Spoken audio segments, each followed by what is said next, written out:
How's it going, YouTube? So, I was going to make a video on decks and how you could transfer files onto your phone and your smartwatch. But with the whole Apple event going on, I thought it would be. I really wanted to share my thoughts on this. Like, as you can see, I am recording this and all my videos from a Mac. I am somewhat of an Apple fanboy, but just the direction Apple has been going the past few years, it's just been so hard for me to stick by them at this point. So today I would like to go through the new iPhones that they just announced.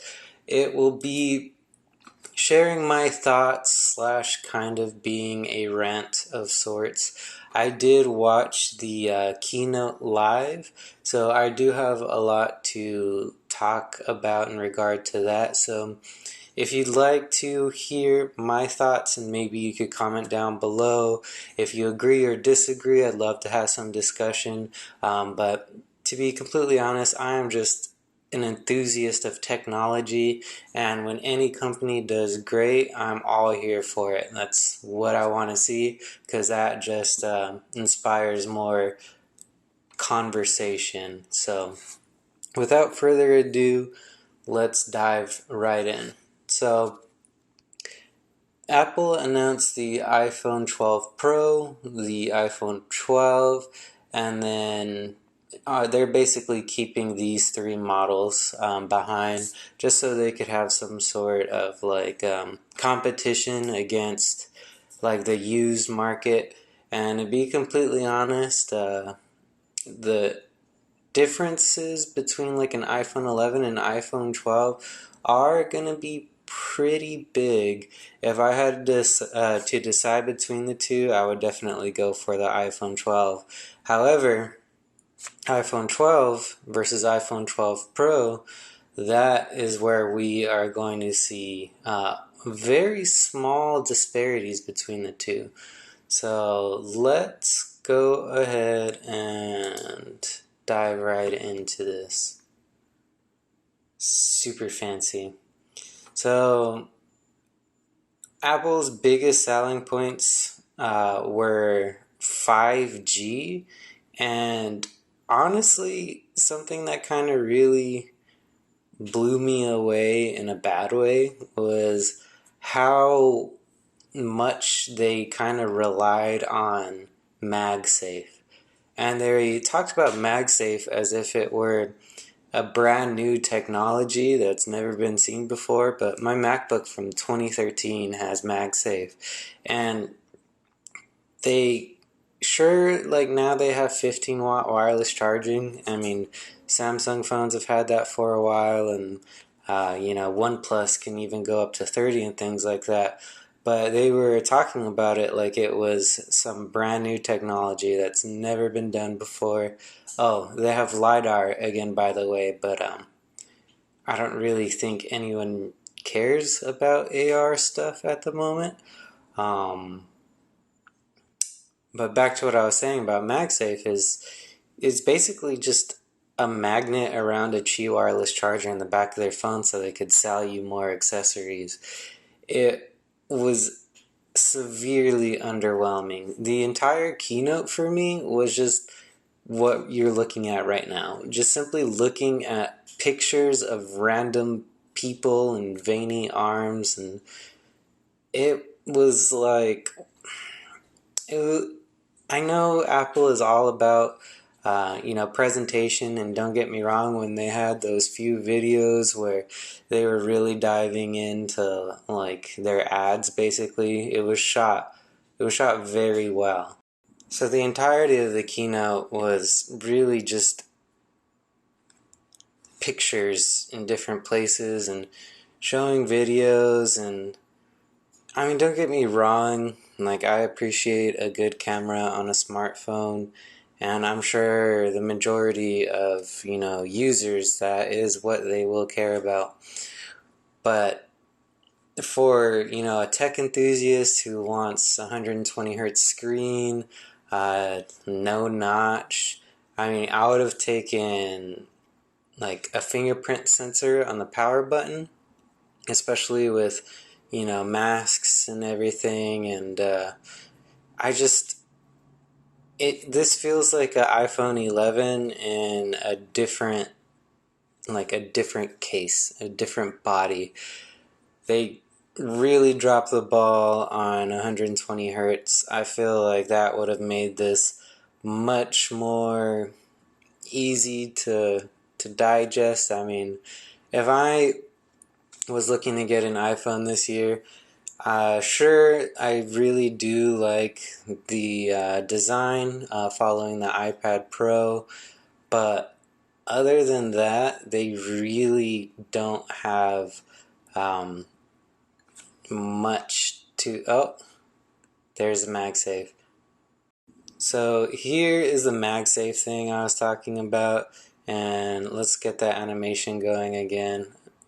It's they even have this clear case to kind of do the whole Apple branding thing of showing you that there's MagSafe in this phone, and they sell you like a little wireless charging puck that looks like a big Apple Watch charger that is basically, I'm hoping it's 15 watts. We can take a look at that later.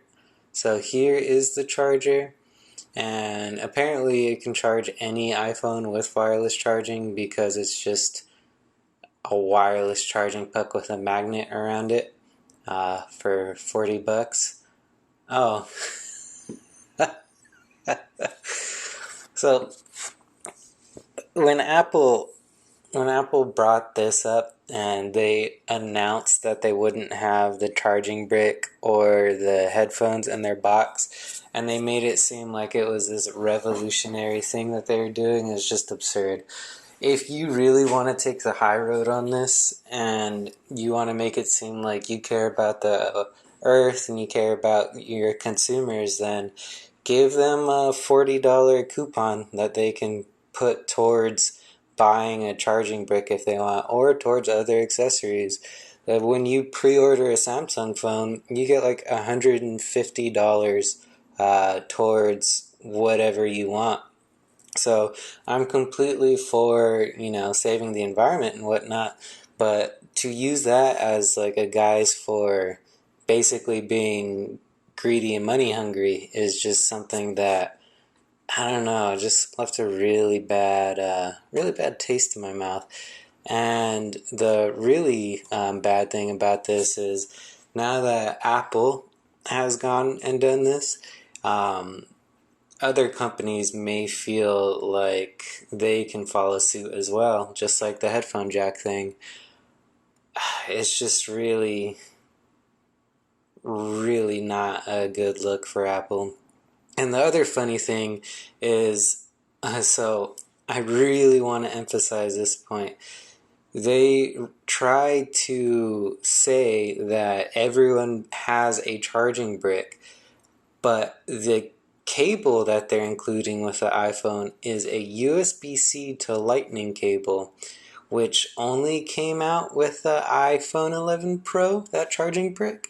So literally every other iPhone user that has had an iPhone that's not the iPhone 11 Pro does not have that charging brick unless they have an iPad Pro.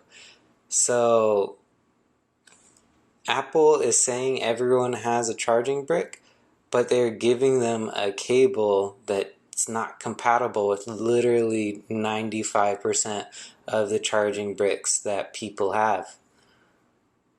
I really fail to see the the thinking behind that. Don't get me wrong, I have quite a few USB-C accessories myself, but not everyone is like a tech enthusiast that has like 4 different charging bricks that are USB-C and this and that. They have their one USB Type A brick that they've had, with their iPhone 8 or 7 or whatever, and now that they finally go to upgrade, while Apple says, don't worry about it, we, care about the environment, but we gave you a cable, and then they go to use that cable. Sure, they can use their old Apple products, but just having that useless cable in the box, I just feel like it's gonna get people a little irritated. So now that we've looked at the overview, let's check out the pricing and the overall specs. Now let's break down these three different iPhone models. I do want to say, out of everything they announced today, iPhone 12 mini, for those that have been wanting a smaller iPhone for the longest time, this is going to be the way to go. But take a second, close your eyes, and imagine this with me here. The iPhone 12 mini is supposed to be, completely different from these two phones. So let's just imagine this notch, which is the same size as on the iPhone 12 Pro Max or whatever. On this tiny screen, it just takes up this crazy receding hairline, just a huge portion of the top screen there. If they would have had the fingerprint sensor on the power button and maybe had a punch hole camera, this thing would have been sick. Basically the Pixel 4a, but the iPhone version. Like the Pixel 4a is selling like hotcakes among Android users. So I could only imagine what people would think if they saw that. And not only that, I think people would think that that would be more futuristic than this. I know Apple is really sticking to their guns with this super ugly notch, but I would rather have a fingerprint sensor in the power button than having this giant forehead in 2020. Actually, in early 2021, because this is coming out in November, more or less. So having this design with a 60 hertz panel is just kind of honestly a ripoff in today's smartphone market. So the iPhone 12 mini is $699. So what the iPhone 11 started at last year is what the iPhone 12 mini is starting at this year. And these are both starting off at 64 gigabytes. The iPhone 12 Pro is going to be starting off at 128. So Apple, with all the leaks and rumors, they were kind of hinting that the iPhone 12 Pro would have 120 hertz and the iPhone 12 would have 60 hertz. But something along the lines, they just were not able to fine tune it enough to get the battery life the way they wanted it, or COVID, and it just didn't end up happening.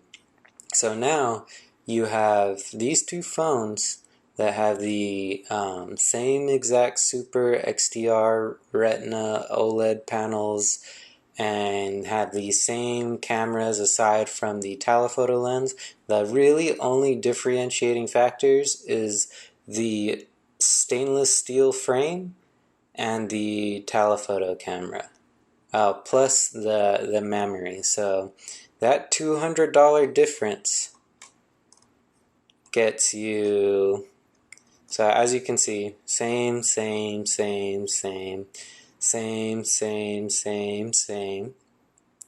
You get the telephoto on the Pro. They limit you down to 30 FPS for Dolby HDR, which I guarantee you is like software locked, because they have the same exact A14 chip, which should be able to handle that computational videography or cinematography. So the 60 FPS is just a marketing thing to nudge you in the Pro direction. And the Pro has the LiDAR scanner, so you can, I don't know, see IKEA furniture better in your house. It's just, why would you get the Pro? I feel like the iPhone 12, if you really are just saying, you know what, I'm going to upgrade and I'm going to upgrade to the new and shiny thing, the iPhone 12, like last year, the iPhone 11, I was like, ew, 720p screen that was an LCD panel and not OLED, and the Pro had OLED, even though they're both 60 hertz. Just the OLED LCD difference would make me want to get the Pro, but now they literally have the same exact panels. They have the same exact water resistance. They have the same exact little circle magnets in the back, but you get 128 gigs for that $200. Personally, you know, I have I've never really had a purpose for the telephoto lens. I do love the regular and the wide angle. So I just don't. If they would have had 120 hertz on this, it would have been a no-brainer. But without that, it's just, I don't even understand why this Pro line exists. Yeah, it is really hard. It has the same pixel density, the same pixels per inch, same contrast ratio. I heard that there was quite a few leaks saying that the OLED panel company that they were trying to use to make these, to make them cheaper, they fell through. So they probably ended up having to just use whatever they had for the Pro on the 12 as well. And now they're just trying to differentiate what you get with just memory, marketing gimmicks with the LiDAR, and software locks like the Dolby Vision recording. Honestly, you're every iPhone for the past like 3 or 4 years, you're gonna get awesome pictures and video recordings for. There's really there's if I could get a refurbished iPhone 11 or something like that, I would almost prefer that to this, just for saving money, honestly. Now, I do really like the style of this phone. I am kind of like a little bit disheartened with the Pacific blue color. So I thought it was going to be like a really dark blue. You have gold, graphite, and white. So let me just bring out the iPhone 11 Pro next to the iPhone 12 Pro. And let's see the differences here. So the screen is a little bigger on the 12, 4G to 5G, which honestly, like, I have a 5G phone right now, the Note 20 Ultra, and I never have 5G in my area. This is really dependent on where you spend a majority of your time. So keep that in mind. But 5G at this point in time really should not be a selling point. Maybe now that iPhones are finally jumping on the bandwagon, companies like Verizon and AT&T will create a much larger infrastructure, but that is probably still 2 to 3 to 5 years in the making, while 4G is still perfectly fine in my opinion.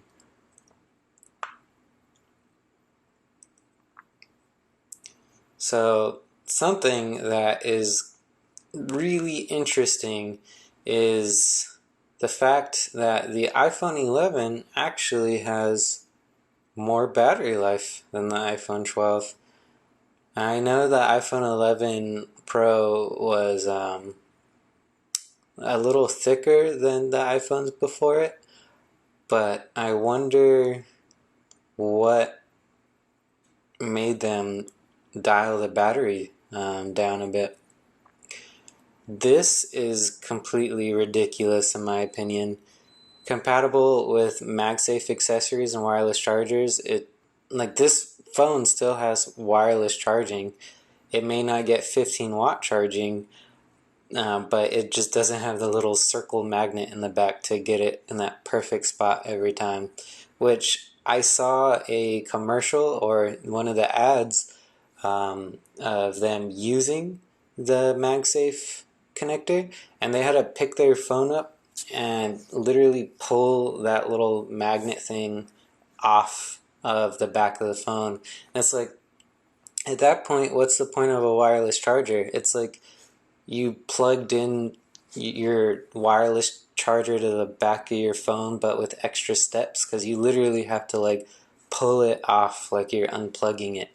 So it just, I really don't get these year's iPhones, and I used to be like an Apple sheep and stand by everything that they did, but how they can give their customers less and less and charge more and more and say that they're innovating while doing it just doesn't make any sense.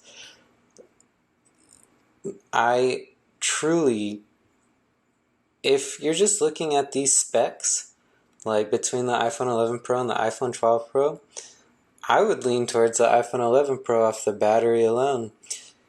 The A14 Bionic, I'm sure, is the fastest chip in a smartphone, but let's be real here. Like, how much computing power or computational power do you need to scroll through Twitter and Reddit? You know, like the Google Pixel 3a is like $300, and reviewers are raving over it because it does everything that they need, and it takes pictures that may possibly be quite just as good as this, maybe even better depending on your taste.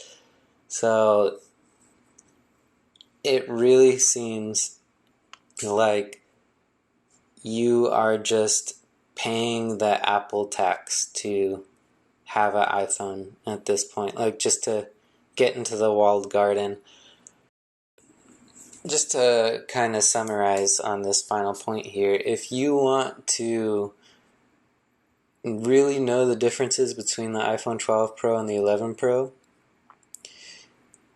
the 12 Pro will give you a LiDAR scanner. So if you care about virtual reality, then by all means, the iPhone 12 Pro will be a big step up. It starts at 128 gigs,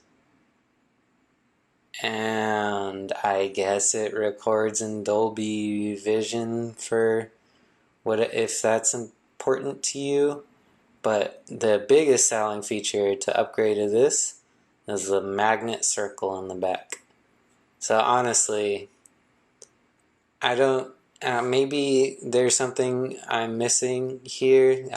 Maybe you guys saw something that I didn't in the keynote, but I'd be really interested to hear your opinions on this. I would love to have a back and forth discussion in the comments section with some of you guys, because I don't know if I'm alone in thinking these thoughts, having these points of view, or if we kind of just waited an extra month for the same phone in a different package, because that's honestly what it seems. So last thing that I want to hit on is these accessories that came out along with the phone. As you can see, they're really riding that little magnet thing on the back. There is like a wallet that if you want to bring around your Apple Card with you, then it can go through, like the magnet is strong enough to go through a case and attach to the back of your phone. So if that is something that interests you, I don't know. It just seems like they're really trying to sell you a gimmick, and Apple is really good at doing this. They're really good at selling an image. So if you pull up to the Starbucks or whatever with this bad boy on, and you like pop this little wallet off of your phone, pull out your Apple Card, or I don't even know why you would have your Apple Card in there, because if you have it on the back of your iPhone, can't you just use your phone to Apple Pay? I didn't understand that about the keynote either, but yeah, this is just really a status like image symbol of sorts. And just to really prove that, to prove that point, they have this MagSafe connector logo icon on the back of the clear case, just so if anyone really wanted to know this was an iPhone 12 or iPhone 11, they would know because of this big circle saying that there's a big magnet in your phone. But let's check this out, because this is the thing that I've been just kind of raving on about this whole time. So it is just a wireless charging puck. It's an oversized Apple Watch charger, and it clicks onto the back of your phone to wirelessly charge in place, and it's compatible with like every iPhone that has a wireless charger like capability or Qi charging capability. So it just seems like an overpriced wireless charger. I mean, if it outputs 15 watts like the iPhone says it's capable of withstanding, then maybe that kind of makes up for the cost. But like I said, if you're gonna have a wireless charger, isn't the point just to be able to take your phone off the charger and go? If you take it and this thing is stuck to the back of your phone, what is the difference between a cable being in your phone? I don't know if I'm reading too much into that, or yeah, no. I would really like someone to try and explain like a real world scenario for that. And if anyone cared, the HomePod Mini came out, but I don't really care about a HomePod too much. I honestly, I'm more invested in the Google ecosystem because Siri is Siri, and I'll just leave it at that. So, last thing to touch up on is the 12 Pro Max, and it's really no different than what I was speaking on with the regular iPhone 12 Pro, just that it's a 6.7-inch iPhone now, which is like 0.6 inches bigger than the last one. Oh, I was right. So yeah, same but different, just a little bigger. All right, I'm gonna end it here, guys. I hope you enjoyed my thoughts on the Apple keynote. Again, I don't really want to bash Apple. I love Apple. I mean, I'm recording this on my MacBook. I just really, really wish that you could have an iPhone with Samsung hardware, and that would make a killing. I don't know why Apple it seems like they're really just trying to sell you an image and not a product at this point. But if you like this video, like, comment, subscribe. Again, please leave a comment down below. I'd love to hear what you guys have to say. So, other than that, hope you guys have a great day, and peace.